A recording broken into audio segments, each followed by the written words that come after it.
Your Grace, Monsignor Sheeran,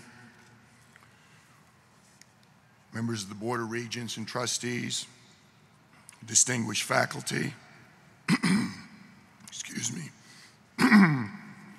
ladies and gentlemen, and most importantly, honored graduates of the class of 2009.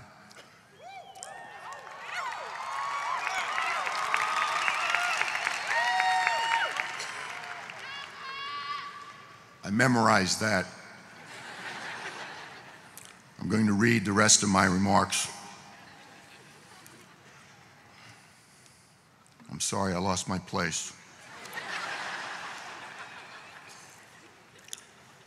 Monsignor told me that Bill Raftery and myself would both be speaking, and politely but firmly said that even though we were both being honored, that the day was not about us, and that no one, especially the graduates, really wanted to listen to either of us for very long. He was even more specific. Together, he said, our remarks should last about 10 minutes maximum. Since Raf spoke for 6 minutes, you're very fortunate.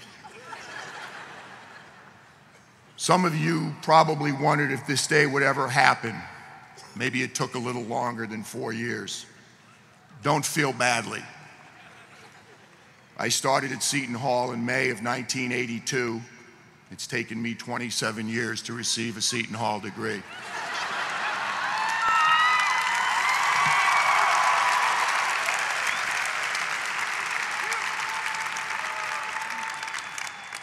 I am honored to share this special day with all of you graduates and with such a giving and accomplished humanitarian as Mrs. Luna Kaufman. Monsignor said that I should say something nice about Bill Raftery. I know I should, and I will, but not today.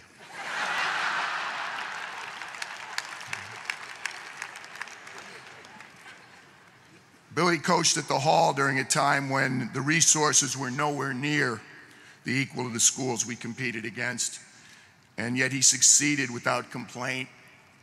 He set a standard of teaching excellence and professionalism in the manner that he has always represented our university. He was a continual resource for all of us who followed his example and has never stopped giving back to Seton Hall.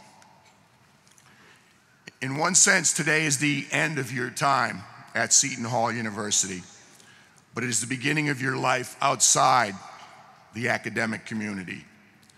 The degree that you have earned is only the beginning.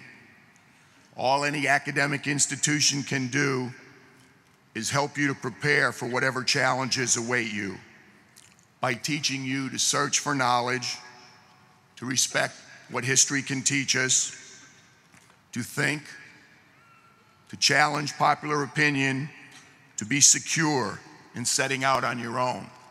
Hazard, zet, forward.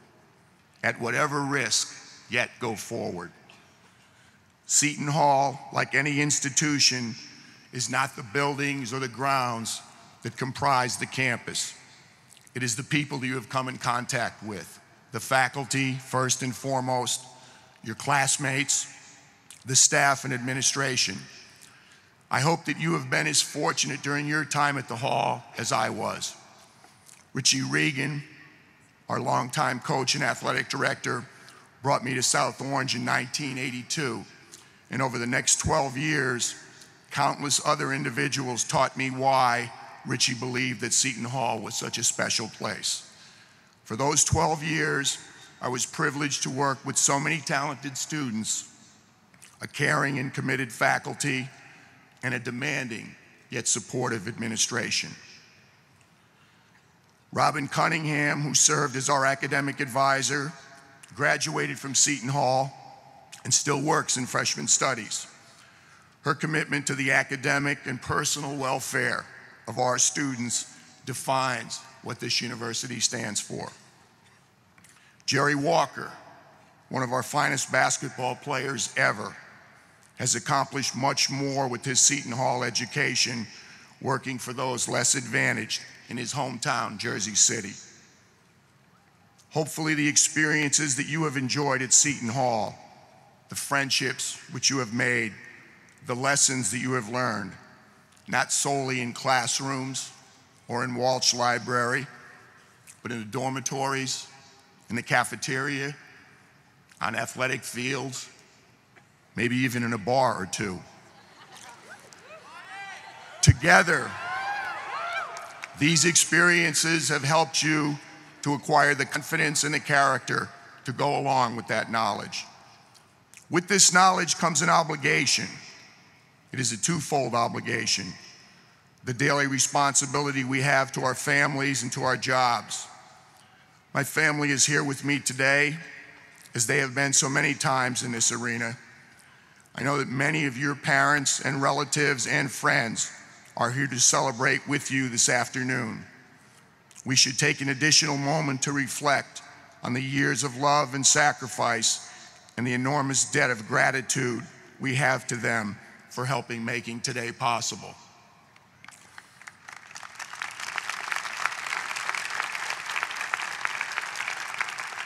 But in addition to our families and our jobs and our day-to-day responsibilities, there is an equally important responsibility that extends far beyond our narrow world.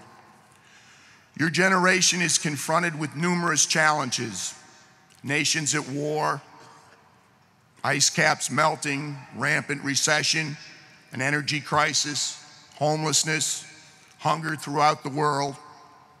Some of these challenges are new. Some have been with us for a long time.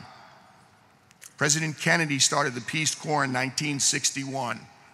President Obama says that he will ask you again and again in the coming years to serve your nation, to help your fellow man.